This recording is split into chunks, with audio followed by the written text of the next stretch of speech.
Hi, my name is Geoffrey Whelan, Principal Architect at GWA Architects. I'm going to take you on a tour of one of our projects in Portobello, Dublin, currently under construction and part of this year's Dublin Open House. Portobello was established in the early 19th century and has many interesting buildings. We were especially taken by the brick patterns and detailing along with the timber craftsmanship in the area. The project is located on Avoca Road of Portobello, which itself has a range of excellent brick details throughout. The terrace of houses has split level internally. The front elevations of the house are red brick and coloured details. The rear of the house and internal walls are constructed in a yellow buff stock brick. Would you like to take a look?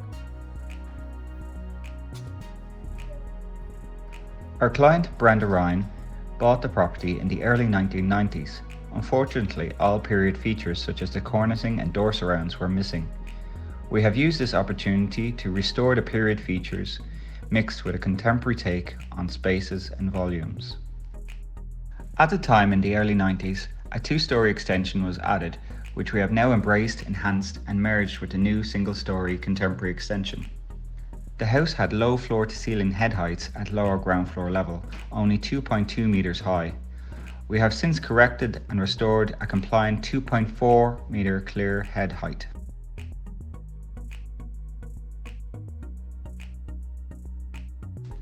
This is the extension and renovation of a 19th century period home in Portobello. We have taken on to maximise every square centimetre of space. Connections are made from the front of the house to the back of the house vistas via natural materials and light.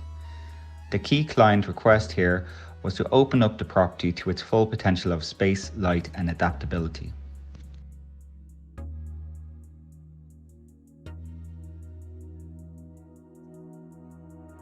Reinterpreted Portobello brick patterns, echoing the brick detailing in the Portobello area, and minimalist glazed sliding walls form the west-facing courtyard space, to be favourably enjoyed by the west-facing evening sunsets.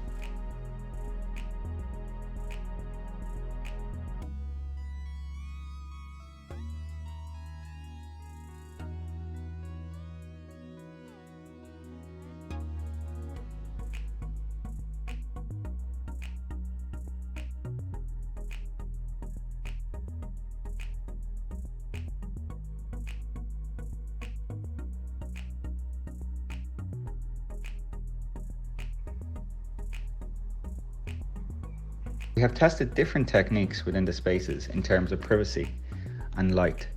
The garden room ensuite enjoys the effects of a mesh bond brick pattern. South facing, the light and patterns allow interesting light effects throughout the day while giving hand-in-hand privacy and ventilation.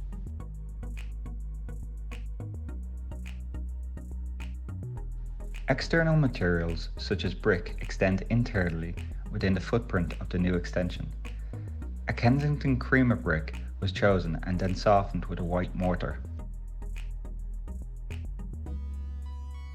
A key feature in the courtyard space adaptive design was the option to merge both internal and external spaces completely together via a full height floor to ceiling minimalist sliding glazed wall system, which can be either manually or mechanically powered on activation command.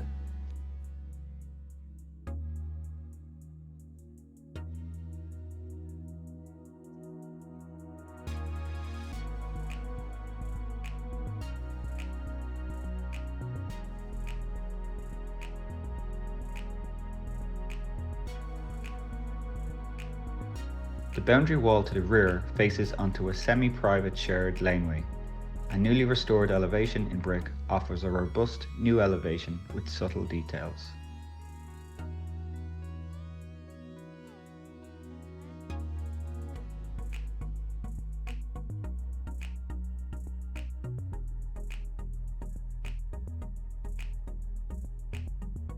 The character of the external courtyard environment has been brought inside the house. All three spaces, courtyard, gallery and kitchen dining spaces, seamlessly merge in the same airspace. A palette of carefully chosen same materials were chosen linking inside and out. The courtyard now floods the rear of the house with daylight, north light through the day, followed by evening sunset from the gallery. Moving upstairs, at first floor level, we have pushed the already lofty ceiling heights right up to their extremes to create a vaulted ceiling tracking the shape of the sloped roofs. Within the main house, lowering the ground floor level of the front room has allowed us to create a double height space filled with south light. The introduction of a setback mezzanine studio space above the new living room creates additional space within the existing house on the first floor level. Light from the soon to be fully restored period feature window floods the space and is shared between these two spaces. The first floor landing borrows light from two new pitched roof lights capturing views over the roofscape. We really enjoy these unknown vista discoveries that can happen when working with existing buildings.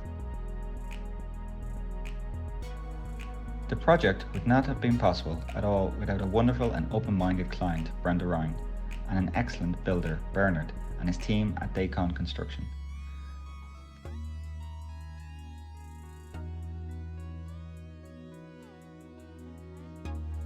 The rest of our design team, structural engineer Kieran O'Brien and Olga at OBA Consulting, and especially my fellow architects on this project, Jaime Martin and Devanshi Shah. We look forward to revisiting Portobello Courtyard House, the fully completed project, with you again next year in Open House Dublin 2021. Goodbye for now, and thank you for coming to Open House Dublin.